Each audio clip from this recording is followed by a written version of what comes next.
नमस्कार। आज की इस चर्चा में हम एक बहुत ही गहरे और प्राचीन ढांचे को डिकोड करने वाले हैं। मतलब ये सिर्फ कोई थ्योरी नहीं है, बल्कि मानव चेतना के विकास और जीवन की असली पूर्णता तक पहुंचने का एक पूरा नक्शा है। चलिए इसे एक साथ समझने की कोशिश करते हैं। तो आज की हमारी यात्रा कुछ इस तरह रहेगी। सबसे पहले सच्ची खुशी और शांति पर बात करेंगे, फिर जीवन के 4 चरण, उसके बाद ब्रह्मचर्य यानी ज्ञान और अनुशासन, फिर गृहस्थ में अहंकार का विस्तार और अंत में वानप्रस्थ और संन्यास। कुल मिलाकर एक संकीर्ण सोच से लेकर असीम शांति तक का ये अद्भुत सफर होने वाला है। तो चलिए भाग 1 से शुरुआत करते हैं, सच्ची खुशी और शांति। किसी भी चीज को समझने से पहले ये जानना जरूरी है कि हम आखिर ढूंढ क्या रहे हैं। अब सबसे बड़ा सवाल ये है कि सच्ची खुशी और शांति आखिर है क्या? क्या जिस खुशी में दुख की थोड़ी सी भी मिलावट हो या जिसे खोने का हर पल डर लगा रहे, उसे हम सच में खुशी कह सकते हैं? बिल्कुल नहीं, है ना? प्राचीन ज्ञान भी यही कहता है कि वो यथार्थ शांति नहीं है। इसे ऐसे समझते हैं, एक तरफ है सीमित खुशी, जिसे ससीम कहते हैं। इसमें हमेशा एक डर बना रहता है, जो मिल गया उसे खोने का डर, और जो नहीं मिला उसे पाने की बेचैनी। दूसरी तरफ है असीम शांति, एकदम पूर्ण, न कुछ खोने का डर, न ही कुछ और पाने की लालसा। असली शांति तो वहीं बसती है। इसे एक बहुत ही प्यारे उदाहरण से समझा जा सकता है।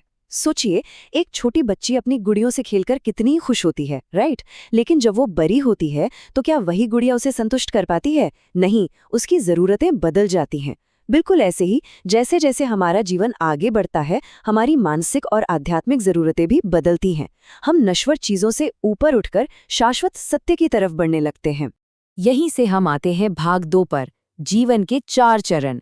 मानव चेतना के इस विशाल विकास को संभव बनाने के लिए एक बहुत ही बेहतरीन ढांचा तैयार किया गया था। प्राचीन काल के विचारकों ने पूरे जीवन काल को 4 बहुत ही स्पष्ट और उद्देश्यपूर्ण चरणों में बांट दिया। पहला ब्रह्मचर्य, दूसरा गृहस्थ, तीसरा वानप्रस्थ और चौथा संन्यास। ये कोई ऐसे ही रैंडम तरीके से नहीं बनाए गए थे, बल्कि ये हमारे अहंकार यानी हमारे ईगो को धीरे धीरे खोलने और बड़ा करने का एक पूरा साइंटिफिक प्रोसेस है। अब देखते हैं भाग 3, ब्रह्मचर्य, ज्ञान और अनुशासन। इस पूरी यात्रा की शुरुआत इसी सबसे जरूरी और बुनियादी चरण से होती है। इस पहले चरण में इंसान एक बहुत ही सीमित दुनिया में रहता है, जिसे हम गुरु का घर या एक संकीर्ण रंगमंच कह सकते हैं। यहाँ कोई मनमानी नहीं चलती, यहाँ सिर्फ सख्त अनुशासन होता है। कोई बहस नहीं, कोई तर्क वितर्क नहीं, पूरा फोकस बस एक ही जगह होता है, आत्म सुधार पर, यानी खुद को भीतर से मजबूत बनाने पर। और ये इतनी कड़ी ट्रेनिंग आखिर क्यों होती है? क्योंकि असल दुनिया की जो युद्ध भूमि है वो बिल्कुल भी आसान नहीं है। वहाँ ढेरों प्रलोभन है, कमजोरियां हैं। तो ये चरण इंसान को ज्ञान के हथियारों और धर्म के एक ऐसे मजबूत कवच से लैस कर देता है ताकि वो आने वाले जीवन के हर संग्राम का पूरी हिम्मत से सामना कर सके। इसके बाद हम पहुंचते हैं भाग 4 पर, गृहस्थ, अहंकार का विस्तार। यहीं से चेतना का असली और सबसे बड़ा परीक्षण शुरू होता है। उस सख्त अनुशासन वाले माहौल से बाहर निकलते ही इंसान गृहस्थ जीवन की एक बहुत ही विशाल और जटिल दुनिया में कदम रखता है। और यहीं से शुरू होता है अहंकार का फैलाव। जो मैं पहले सिर्फ खुद तक सीमित था, वो अब जीवन साथी और परिवार तक फैलता है, फिर मेहमानों, बीमारों और समाज तक।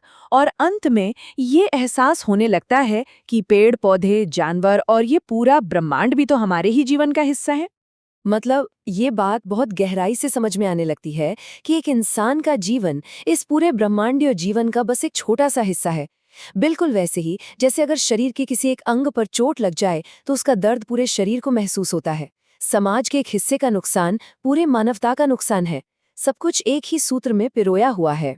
लेकिन यहाँ पर एक बहुत बड़ा मानसिक टकराव भी होता है। एक तरफ तो हमें इस पूरी सृष्टि में एकता दिखाई देती है, लेकिन दूसरी तरफ हम बार बार सांसारिक जीवन में खिंच जाते हैं। मेरा शरीर, मेरा घर, मेरी संपत्ति वाले जाल में फंस जाते हैं। हम अपने अहंकार को कितना भी क्यों न फैला लें, जब तक ये मैं और मेरा वाली भावना बची रहेगी, तब तक सच्ची शांति या पूर्ण मुक्ति मिल ही नहीं सकती। ये भ्रम एक बहुत बड़ी रुकावट है। और इसी रुकावट को जड़ से खत्म करने के लिए आते हैं अंतिम 2 चरण। भाग 5 वानप्रस्थ और संन्यास। संपत्ति और मेरेपन के इस शक्तिशाली जाल से हमेशा के लिए आज़ाद होने के लिए जीवन शैली में एक बहुत बड़े और क्रांतिकारी बदलाव की ज़रूरत होती है। कहा जाता है कि जब बाल सफ़ेद होने लगें और अगली पीढ़ी सामने आ जाए तो समझ लेना चाहिए कि अब समय आ गया है। ये प्रकृति का इशारा है कि अब समाज और संपत्ति को पीछे छोड़कर एकांत की ओर रुख किया जाए। ये सब कुछ स्वेच्छा से त्यागने की शुरुआत है। असल में ये जो मेरा शब्द है ना, इसे पूरी तरह से खत्म करने का यही एक तरीका है। एक गृहस्थ जो हमेशा कहता था ये मेरा है, वो सन्यासी बनकर इस अवस्था में पहुंच जाता है जहां वो कहता है कि इस दुनिया में कुछ भी मेरा नहीं है। या अगर इसे एक और ऊंचे स्तर पर देखें तो वो ये महसूस करता है कि ये पूरा ब्रह्मांड ही मेरा है। जब कुछ अपना या पराया बचा ही नहीं तो अहंकार की सारी सीमाएं अपने आप टूट जाती हैं। तो आज की इस चर्चा को हम एक बहुत ही गहरे और विचारोत्तेजक सवाल के साथ खत्म करेंगे। जरा सोचिए, जब आत्मा अंततः इस अनंत विस्तार और ब्रह्मांड के साथ पूरी तरह से एक हो जाती है, जब अपना और पराया का सारा खेल ही खत्म हो जाता है, तो फिर दुख और मोह के लिए जगह कहाँ बचती है? बिल्कुल नहीं बचती ना। दुख और आसक्ति की सारी अवधारणाएं ही उस अनंत शांति में विलीन हो जाती हैं। और देखा जाए तो यही मानव जीवन की सबसे खूबसूरत मंजिल है।